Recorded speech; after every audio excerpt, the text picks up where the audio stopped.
shortly we will be taking a signal from Kathmandu and having the opportunity to renew an acquaintance with one of our favourite exchange students, Chinatsu Endo, who was our ambassadorial scholar in 2007. Since then, Chinatsu's journey has taken her to many interesting places throughout the world, particularly on the African continent. Before her, she was appointed to Kathmandu in Nepal, which has a population of 5.2 million people. She currently has a posting with the United Nations. So without further ado, I would like to welcome Chinatsu.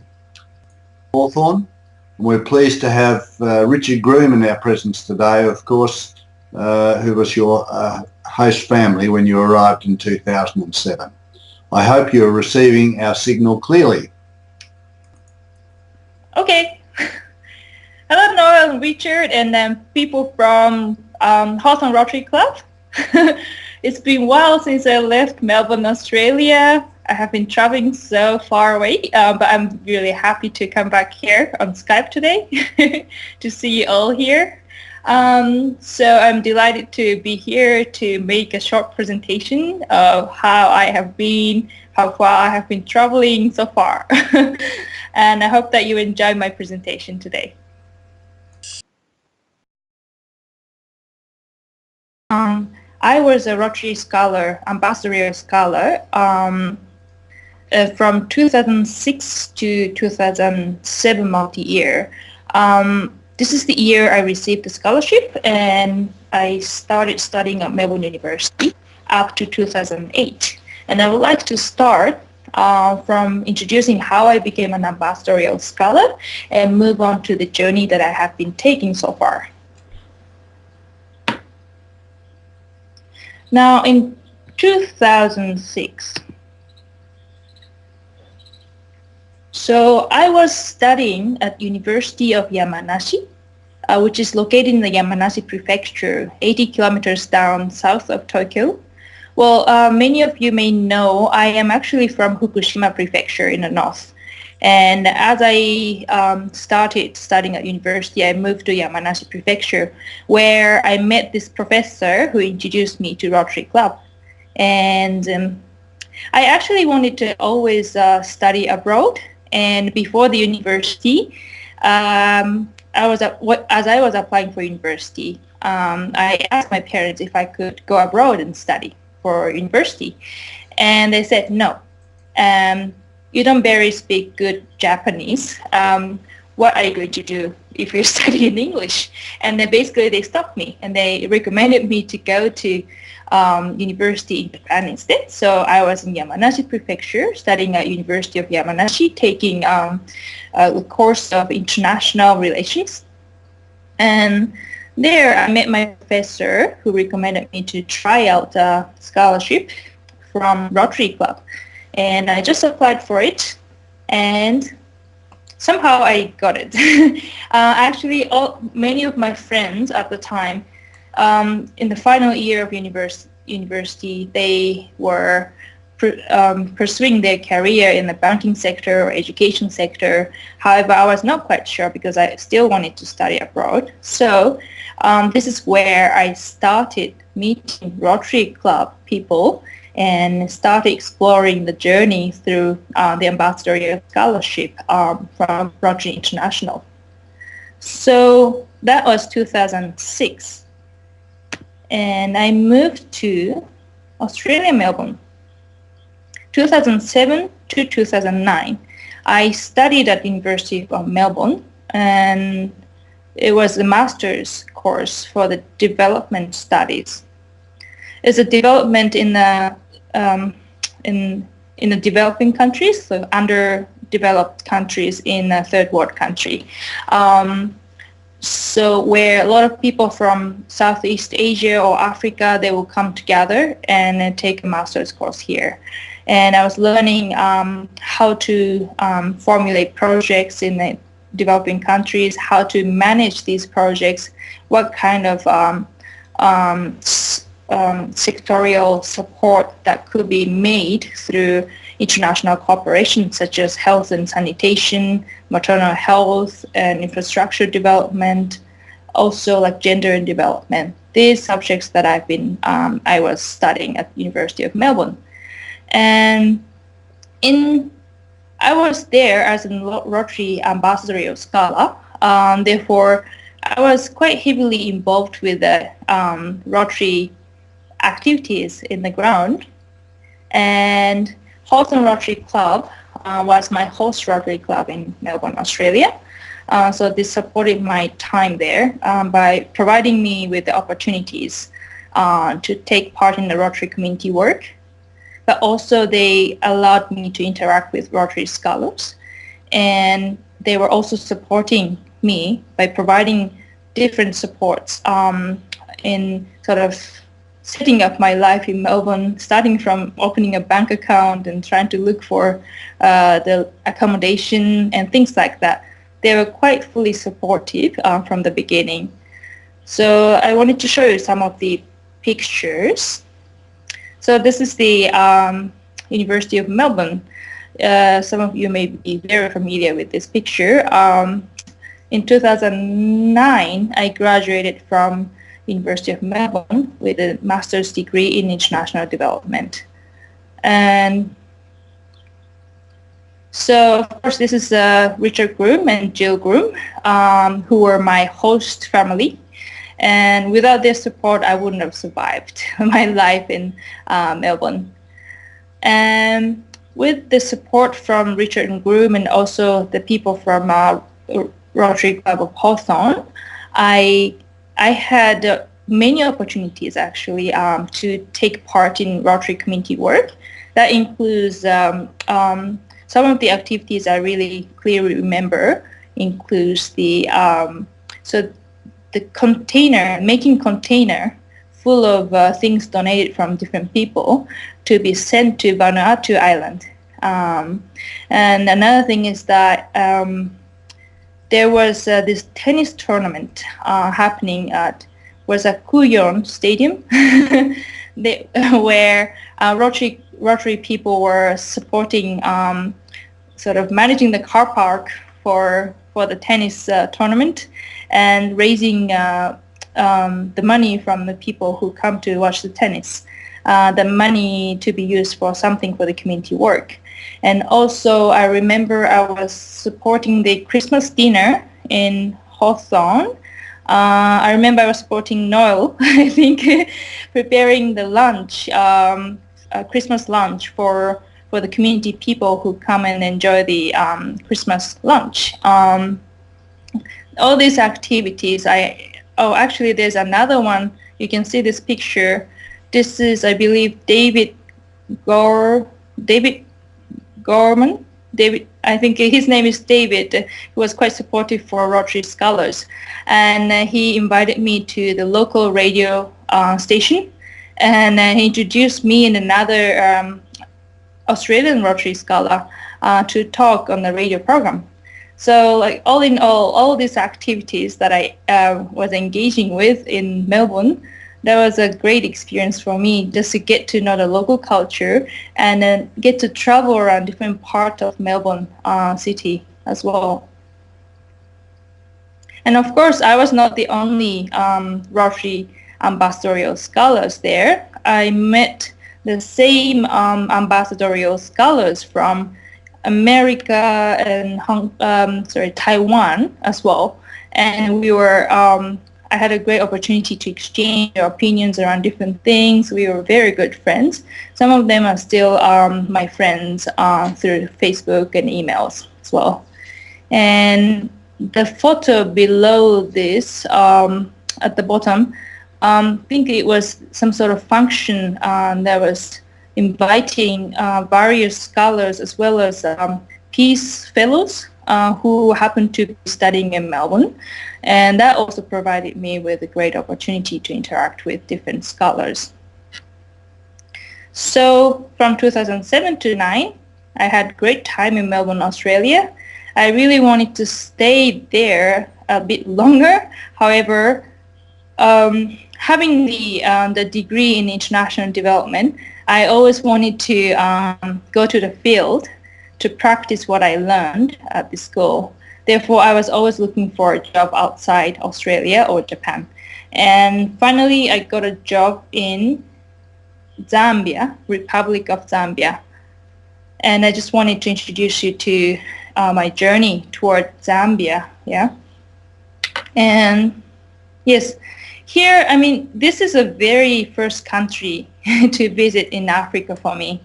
I got a job with the Embassy of Japan in Zambia as an aid coordinator for Japan's bilateral development assistance.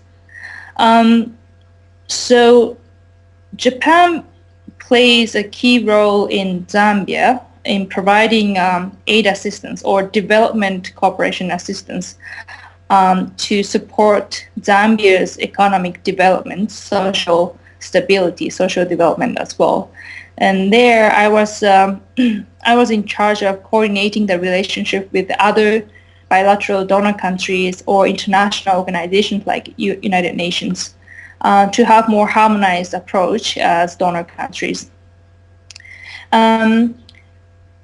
If I'm allowed to introduce about Zambia as a country, so Zambia attained an independence in 1964.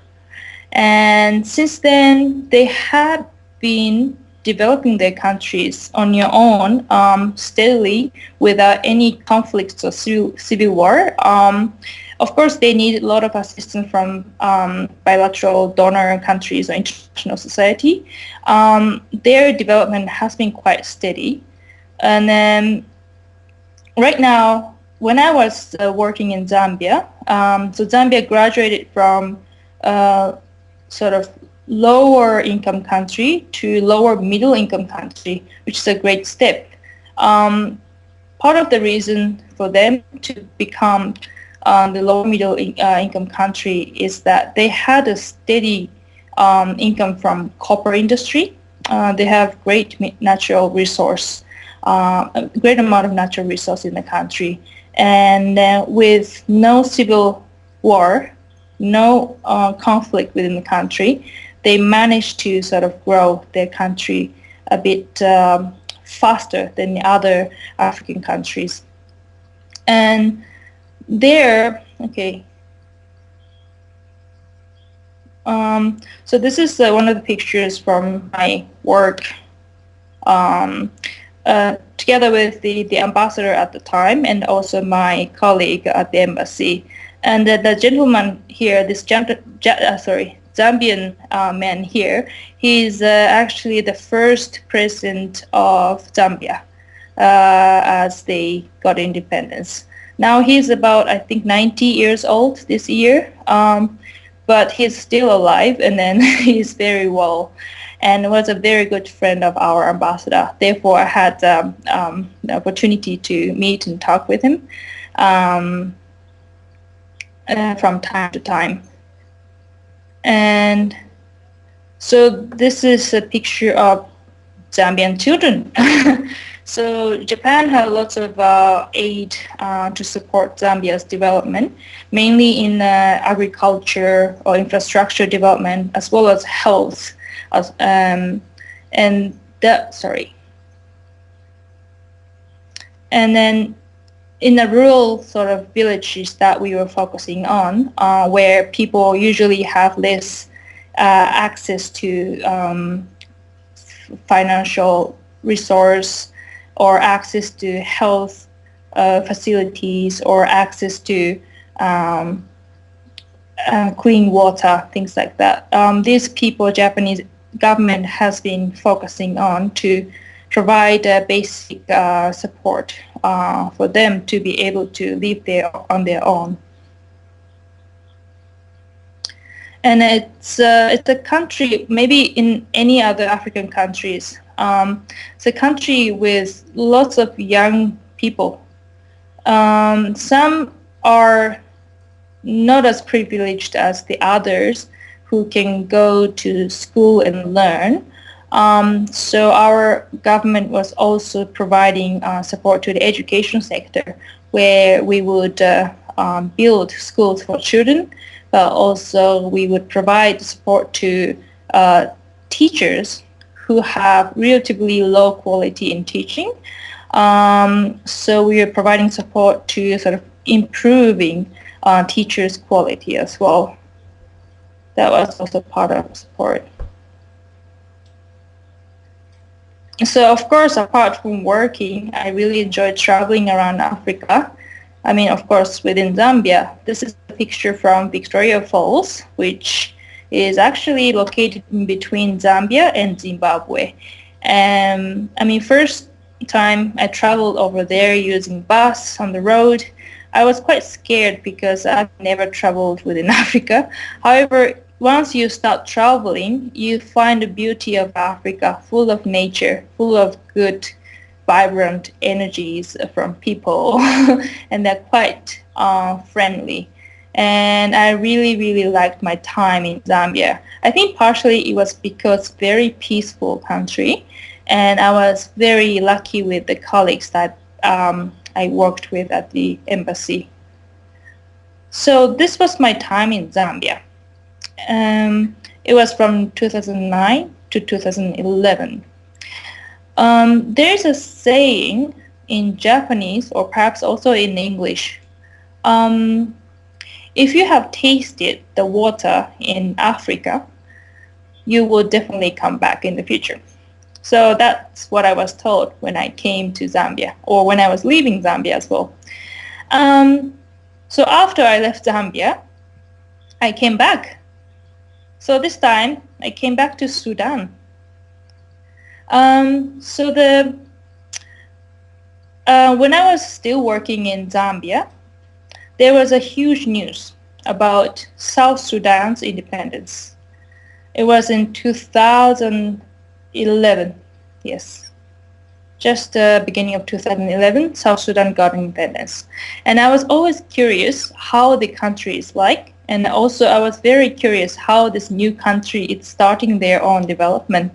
And I was always wanting to try working in South Sudan. So I applied for the job based at the Embassy of Japan in Sudan, Khartoum. And that position was about the managing a grant fund supported by Japanese government for South Sudan. It may sound a bit confusing because I was based in the Embassy of Japan in Sudan, but I was working for South Sudan. Well, at the time, the Embassy of Japan was only in Khartoum.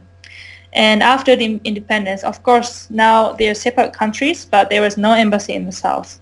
Therefore, I had to work from Sudan for South Sudan. So that was the situation. And of course, as I was working in the Embassy of Japan in Sudan, I also managed part of the program for Sudan as well, including school buildings and things like that. So, like, when you hear about Sudan, you may think about like Darfur conflicts from 2005, or all these stories, negative stories around war. However, the capital city of Khartoum, it's well developed, very beautiful city. And then I must say, after traveling around Africa, Khartoum is one of the safest cities in Africa. So the river that you can see is the Nile River. And this is like the riverside sort of town part. I think in 1990s, Sudan found the oil reserve around the south of Sudan now, or actually in South Sudan now. They found the oil reserve, and from that time they started flourishing. They started investing a lot of money into Khartoum from when Khartoum started developing rapidly. So as you know, Sudan is the majority of the population in Sudan. They're Muslim.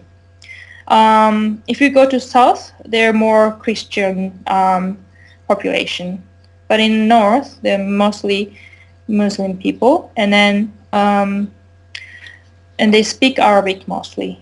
A little bit of English, however, there are many people who don't understand English as well. And population of 30 million in Sudan, which is to me, it's a big country.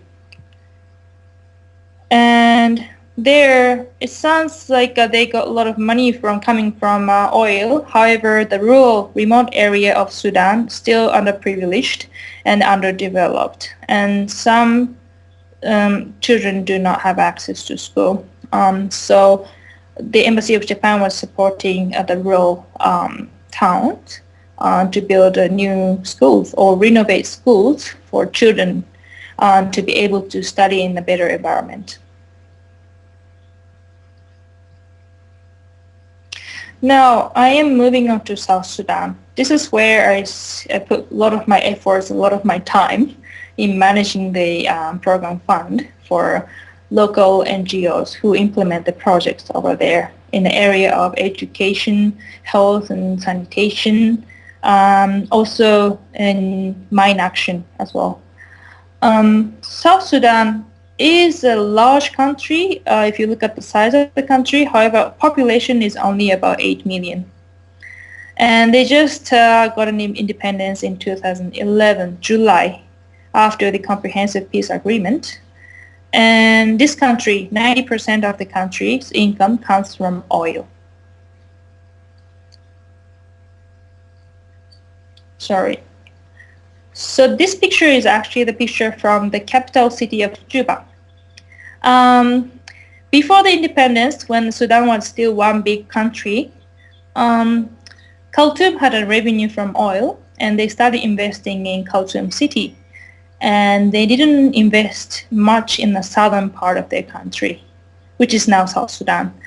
So if you go to South Sudan and Juba, this is the capital city of the country, you find a lot of roads unpaved, and a lot of animals crossing the street, and a lot of things that are not very quite developed. The water supply system not sufficient. People get water from Nile River these days. And also electricity. There's no electricity. Like you can see these lines, but these are only for the areas where government officials or people with money live. Otherwise, people have to survive on the generator electricity. So usually each household has a generator, but each household who can afford generator can have electricity. Otherwise, people do not have electricity, even in the city. So 2013, the 1st of July, the Embassy of Japan in South Sudan opened. So at that time, I moved from Khartoum to Juba for good and started living in Juba to more focus on the operation in South Sudan. So this is the members of the embassies at the beginning. 1, 2, 3. It's like 8 people total. It's very small embassy. But our main operation is, of course, it's a diplomatic sort of maintaining a good diplomatic relationship with South Sudan, but also managing like a foreign aid program as well. That was also a big part of the embassy's work.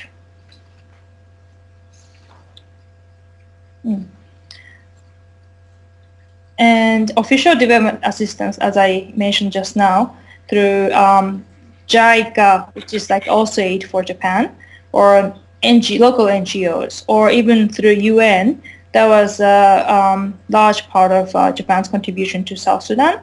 Also, Japan was dispatching United Nations peacekeeping operation members from Japanese Self-Defense Force. And there are still now more than 300 peacekeepers from Japanese peacekeepers based in Juba. And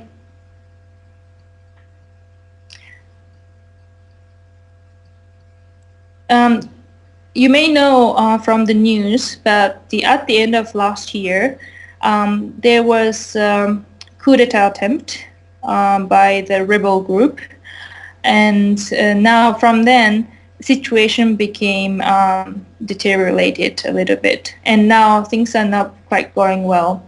And at the end of 2013, I had to be evacuated from the country and had to terminate my operation there. However, in the last 1 year and a half, I had put a lot of efforts in South Sudan, and we tried to build schools for local children who didn't have school at the time and studying under tree. Now there are like hundreds of children who can go to school and study there.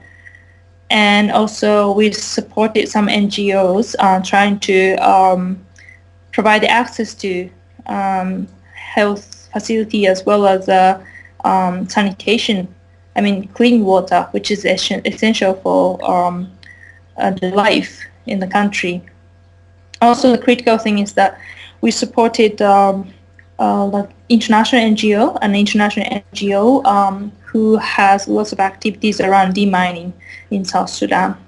Sadly, as you know, Sudan and South Sudan, they have been having more than 20 years of war between the countries. I mean, even before the independence. And during the war, there were many mines distributed around South Sudan, and still a lot of NGOs and UN organizations are working on demining.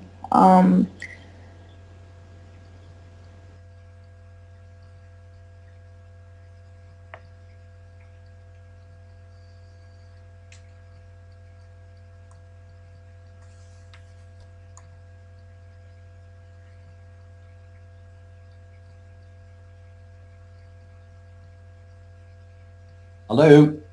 Are you there? Hello? We lost her. Hello? I think so, yeah. Excuse my dog. We try and get it back? I'm just going to go off mic for a moment and put the dog outside. Pausing that. Right. Okay. Okay, so from 2012 to 2014, I worked for the Embassy of Japan in Sudan and South Sudan as the grant fund manager for the local NGOs. Unfortunately, at the end of last year, I had to be evacuated after the war started. But still, the aid cooperation from Japanese embassy is still ongoing, and my colleagues, they are still there supporting the country's peace building and the development. So this was the end of my story for Sudan, South Sudan. However, my journey continues to Nepal. So at the beginning of 2014, I decided to move to Nepal to work for the United Nations Development Program, UNDP. So I'm here as a junior professional officer, which is supported by the Japanese government. So the Japanese government supports some of the nationals who would like to work for United Nations and would like to continue serving United Nations in the future.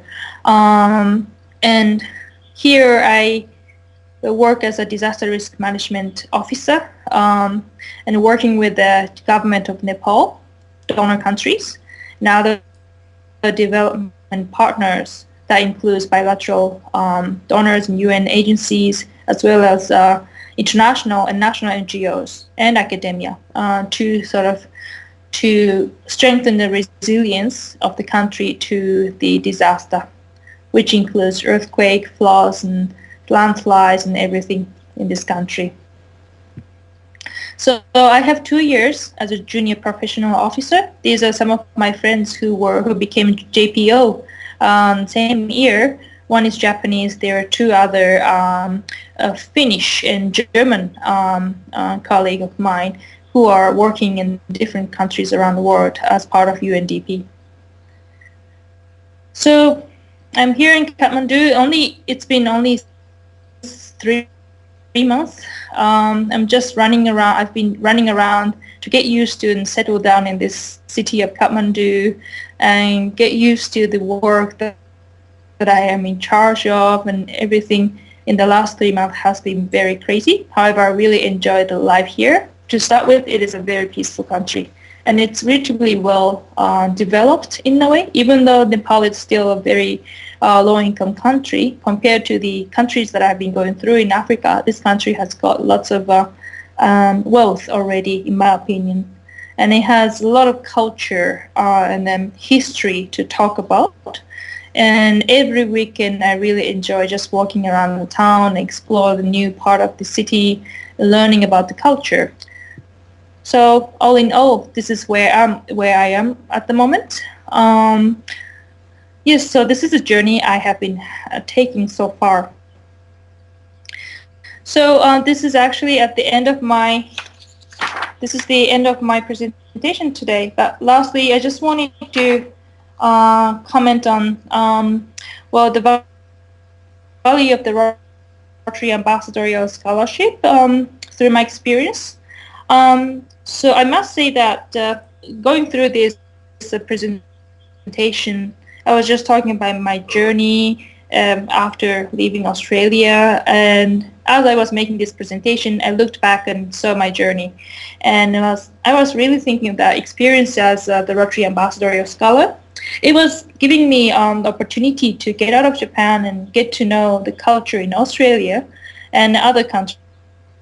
But really, that experience itself led to other experiences through other different countries. I mean, all this path that I've been taking, it's been giving me lots of opportunity to see cultures in different countries, and histories in different countries, and that has been quite an eye-opening experience. I must say that has been sort of triggering me and keep motivating me to keep traveling and keep learning about the other countries. And that's how I ended up in Nepal. And of course, I think this journey will continue to next country and another country as long as I am healthy and being able to travel. I was one of these people who were given an opportunity to study like this in Australia and to explore other part of the country.